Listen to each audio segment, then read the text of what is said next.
Hello guys, Jeff E here with Squadron.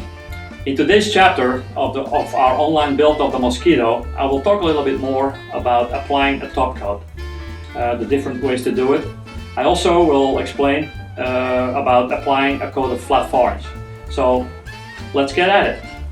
I got these cups here. Every time I go to a fast food restaurant, I try to secure a few. These come in very handy. You don't even have to wash them anymore. Once you're done, you just throw them away. I selected the Tamiya Mk.VI cockpit green. So it looks pretty close to what I got out of the reference material I have.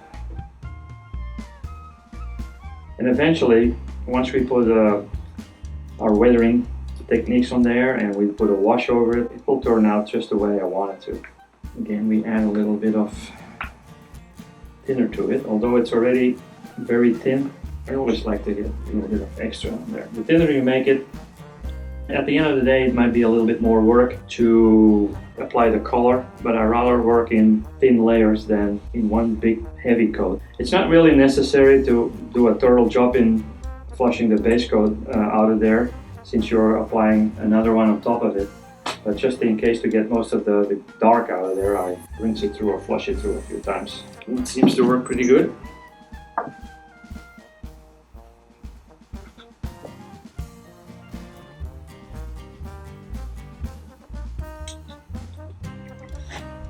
Again, experiment first on a piece of paper, or like in this case, the inside of a box.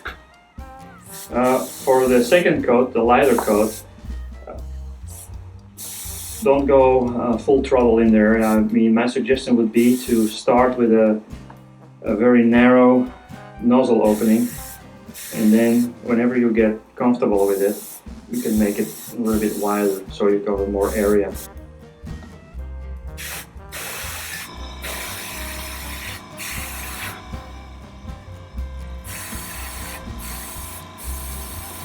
Again, the purpose of this step is to create some shadows. It will help you later when you're weathering the cockpit and basically the whole airplane to already create some pre-shading. Like you can see here, you already see all the detail pop up, and you already get the shadows. All you need later on is to accentuate those shadows with all kind of methods, like for instance oil paint, and we'll come back on that in the next chapter. And again, don't be afraid to airbrush or add the second coat. If you make a mistake, you're just going to repeat the steps. You can go over it with a darker color again, doesn't hurt anything. And airbrushing, it's all about practice. You know, it's trial and error. But with good paint and a decent airbrush, it shouldn't give you any problem. I might add a little bit more white after the third coat. I probably will apply a third coat and create a little bit more depth to it, but first I have to cover everything. But so far it looks pretty good. Try to keep your nozzle opening to the minimum. You do not really want to cover the whole thing. It's just the whole thing is about getting the effect of a shadowing, like you create dark corners. We call it like pre-shading. The top of the instrument panel is going to be black, so I'm only going to focus on the lower part where the rudder pedals and the bulkhead is located. I have the navigator seat. I'm trying to stay away from the cushions now because I really want to keep this dark brown green color for the effect of whenever I apply the khaki drill. Trim rudder.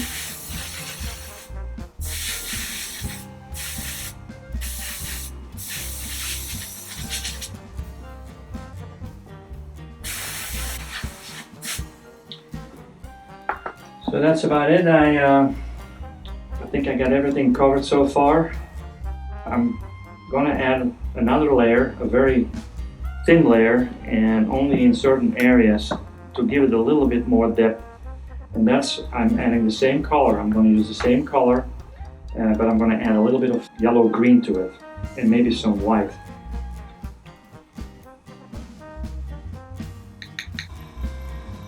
going to do it a little bit, not much, just a tiny bit of it. A little white. Again, be careful, don't overdo it. You can always add more at the end. This time you add a little bit more thinner. The thinner you make it, the less problems you're going to have. I add some extra thinner to the mix. It becomes really very diluted. Then you test it first.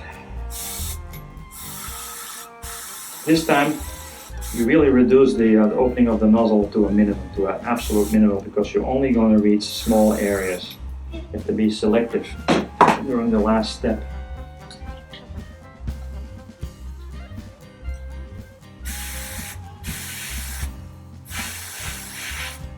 You basically stay away from the edges. You can really see the difference between the two. And once again, if you mess up, you just start over. Starts to really look very good. But I might add still a little bit more white to it, just for the last, because I know whenever I start weathering, it's going to darken up a lot, so I need to have a lot of contrast to get the effect I want.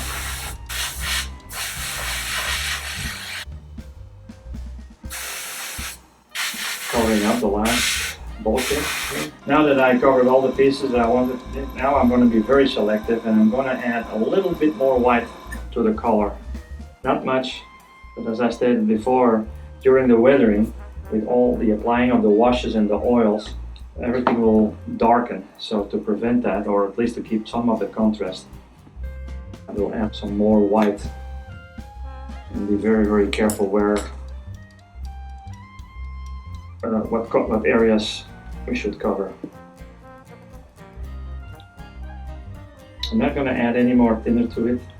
Okay, now we need to be very selective in where we're going to place this. So let's start with the test area, the back. That's good. Okay, I think we're good to go. Again, be very careful, very gentle. Looking at the floor. Very minimal. You barely actually reduce anything. It's just dust it as a matter of speed. Last one. Okay, now that we covered all of the essential, the main cockpit area, we're going to let it dry for about an hour. And then the last thing we need to do now is cover it with a base coat of clear coat. Well, I gave it some time to dry, about, let's say, an hour. That's pretty safe.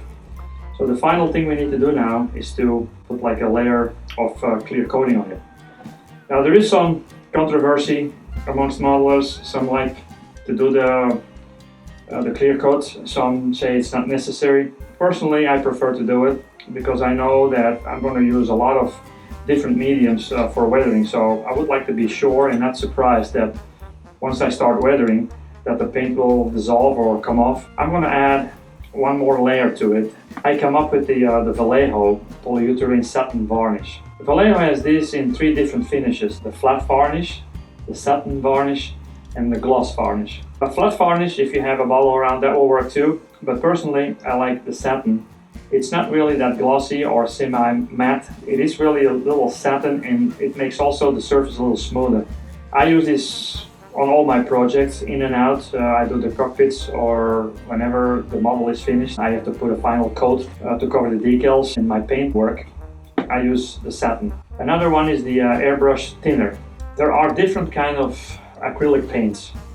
You have Tamiya, you have testers, you have Humbrol, you have Vallejo. Not all will work with the same thinner. Vallejo, for some reason, you can only use their own airbrush thinner, at least as far as I found out. I use their airbrush thinner. Their airbrush cleaner will also work, but since I had this handy, I went with this. But again, Tamiya, you can mix with rubbing alcohol, with distilled water and all that.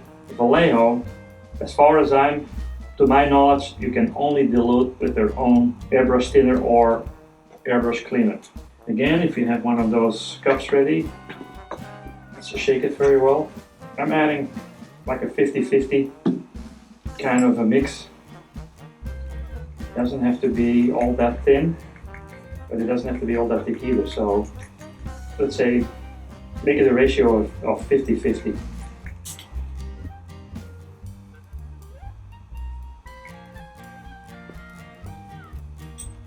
It is not necessary to really put it on there thick. Just make sure that you cover every area and you should be fine. This polyurethane varnish is a little bit more sturdier than the regular varnish, and it only needs a very thin, smooth layer to do the job that it's intended for. Here we go.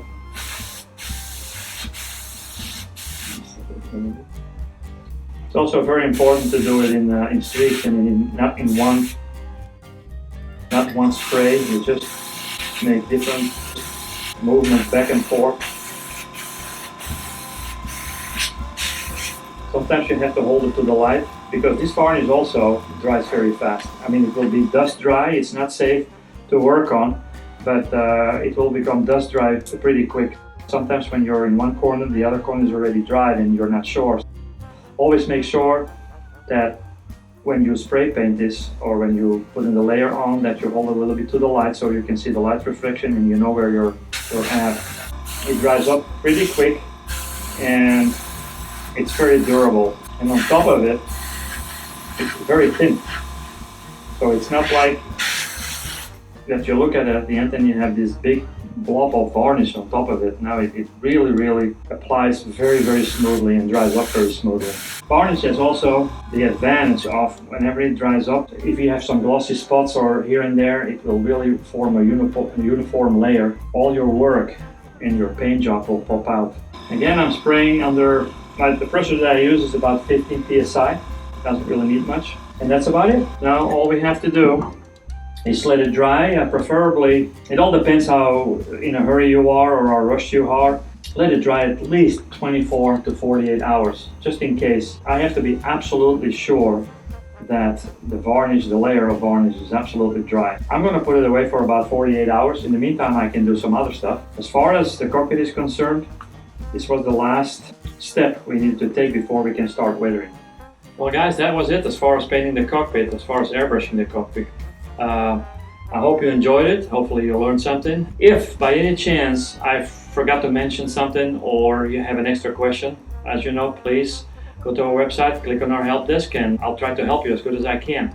So next week, I'm looking forward to weathering the actual cockpit. So we'll do that in the next chapter. So until then, Jeff V here, signing off. Shut up! I mean,